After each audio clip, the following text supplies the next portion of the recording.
Hello everyone, welcome back. So I've got some wonderful news to share with you guys. The House, okay, and only the House so far, has passed Trump's big, beautiful bill. Okay, so what's so beautiful about it? Well, it gets suppressors out of the NFA. Okay, so no $200 tax stamp, no registration. From what I've heard, both GOA and NRA have verified that that's what the bill is. A lot of people out that aren't lawyers, I'm not a lawyer, who have tried reading the wording, have said, no, that's not what it says. I mean, legal language can be very confusing to people that are not lawyers. So the NRA lawyers and GOA lawyers have verified, okay, that it gets rid of the $200 tax stamp, and it gets the suppressors out of the NFA. Now, what's unclear is if you would basically if it would have to go to an FFL, and you would have to get a background check. Okay? So I haven't heard anybody talking about that. I hope that there's the reason for that is because it has been intentionally left vague or it's been omitted so that later on, we can say, hey, it doesn't say that we got to do a background check, so we don't have to do a background check, right? It's an accessory that can ship straight to your house. So that's what I'm hoping is going on there. But I haven't heard anything on whether or not it would have to go through a background check. Okay, so I'm kind of hoping that it means, or we will be able to interpret it as not needing to go through a background check. But in any case, even if it does, okay, you would still be able to build one on your own. Okay, once it comes out of the NFA, no tax stamp. Just like you can build guns now, right? You can mill out receivers. You would be able to build your own suppressors. And building suppressors, if you start with a shielded muzzle brake, like a 3-chamber muzzle brake that gets a shield over it. I mean, if you know how to weld, or you know somebody that knows how to do some welding work, it's not that hard to go from a shielded muzzle brake to a suppressor. Okay, it may not be the best suppressor in the world, but it'll be nice. It'll be decent.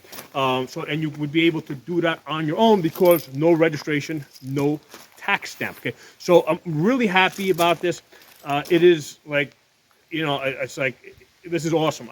It still needs to pass the Senate. Okay, so what are the chances of it passing the Senate? I'd say it was pretty damn good. Okay, the slim majority in the House worked in our favor, so that's an important takeaway from here. Okay, the fact that the majority in the House was so slim meant that they needed almost all of the Republicans in the House to vote for Trump's big beautiful bill.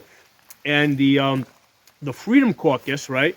I love those guys and girls. I love them. The Freedom Caucus, right, took the stance that, hey, if you don't put this in there, we're not voting for it. Okay, so they needed their votes. If the majority in the House was a lot wider, all right, and they didn't need those votes from the Freedom Caucus, there's a good chance that they just would have ignored them. Because it's so slim, they had to include this. And from what I hear, there was like a whole bunch of, wheeling and dealing, trips to the White House to make sure that this was in there so that the Freedom Caucus would vote for this bill. So because the majority is so thin on the House, the way it kind of works is that the House has to pass it, and then whatever the House passes, the Senate has to eat. All right, they have to swallow it and digest it and eat it, because if the Senate were to vote this bill down and then it goes back to the House, there's no guarantee that anything that they like is going to come out of the House, right? They might get a bill that they like even less. So because this is the way it generally works when you have a thin majority, right? The side with the House or the chamber with the thinner majority, that's the one that kind of dictates what's going to get passed. So in this case, it's the House. We passed this through the House. The Senate is going to have to swallow it. Now, what was not included in this bill is the Short Act, right? Which basically gets the the SBRs, the short barrel rifles, out of the NFA, and the push is going to be right to try and include that as an amendment. Okay, so that's what the push is going to be. I don't know if that's going to go through or not. You know what? Making those calls, to your senators, it helps, right? That's the reason why we got this through the House, because of all the people that were calling and putting pressure. I don't have the number offhand, but yeah, you can kind of basically if you look up Senate switchboard, you'll be able to get through, and then you tell them who your senator is or what state you're from, and then they put you into their voicemail. Yeah, I mean, great. Yeah, I mean, I know the senator is not ever going to actually hear this, but there's people there that basically keep tallies how many people call in. On the House side, the switchboard was actually shut down, right? So many people were calling in that they had to shut it down, right? They couldn't take any more calls.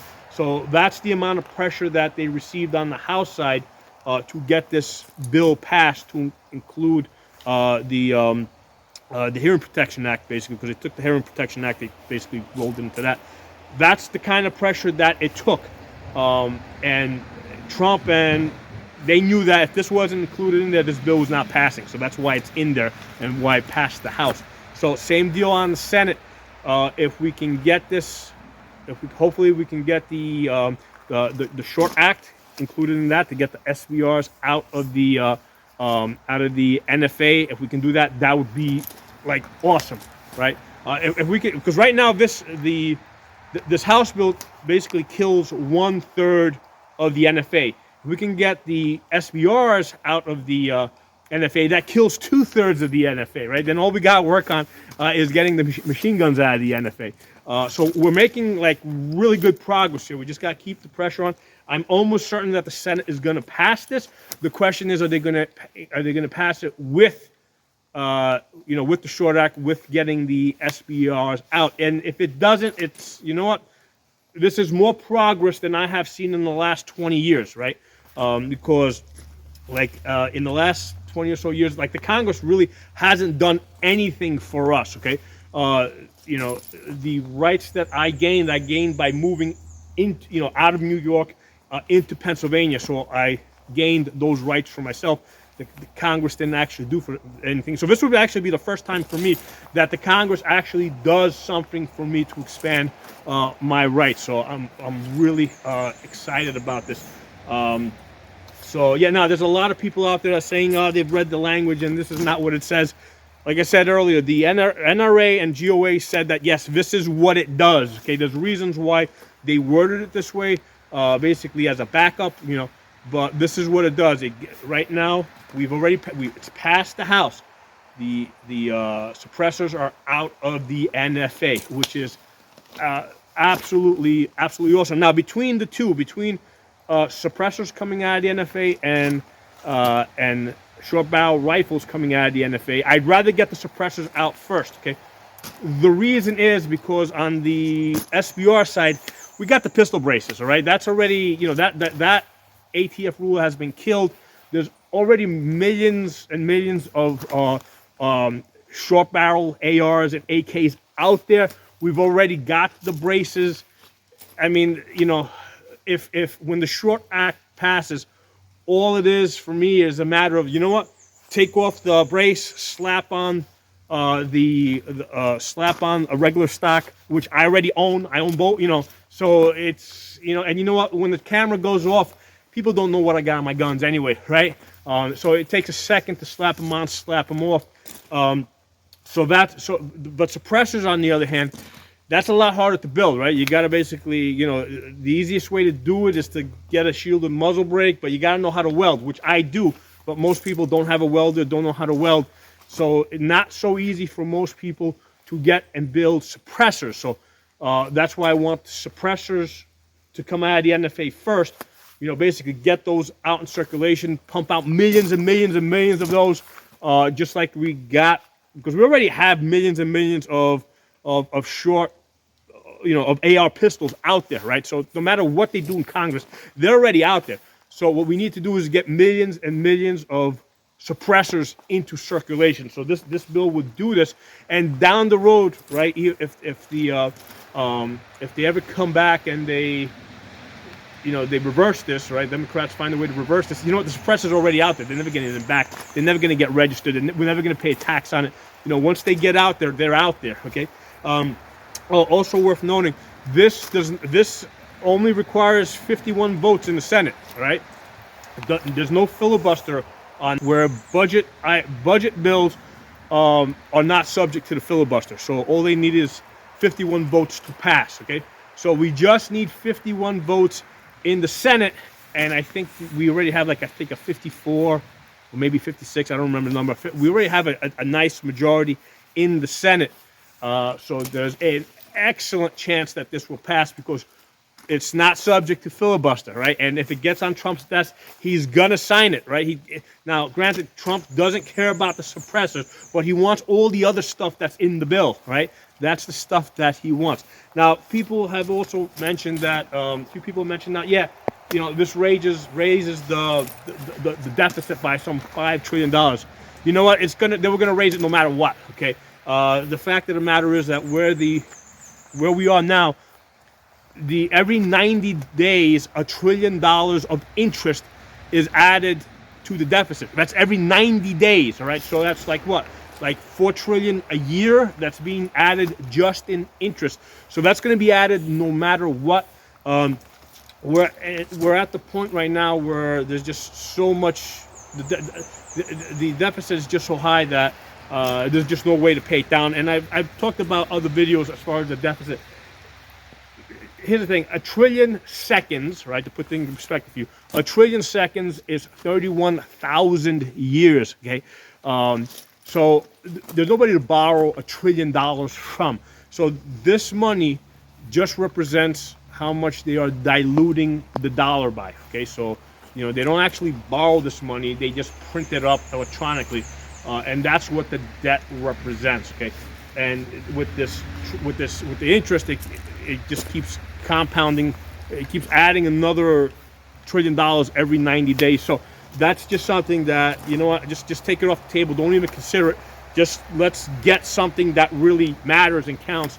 Let's get the suppressors and the SBRs out of the NFA, and then down the road we go after the machine guns. And I mean, realistically, just like I said with the SBRs, with the pistol braces, we're already there. I mean, that's just that's just a matter of slapping on a stock, right? Instead of swapping out the brace, putting in the stock. So we've already, I mean, the pistol braces really, realistically killed the SBR NFA. Okay, and on the machine gun side, between the binary triggers, force reset triggers, the bump stocks, me doing videos teaching people how to bump fire without a bump stock, I mean, realistically, that has realistically killed the machine gun ban in the NFA as well, right?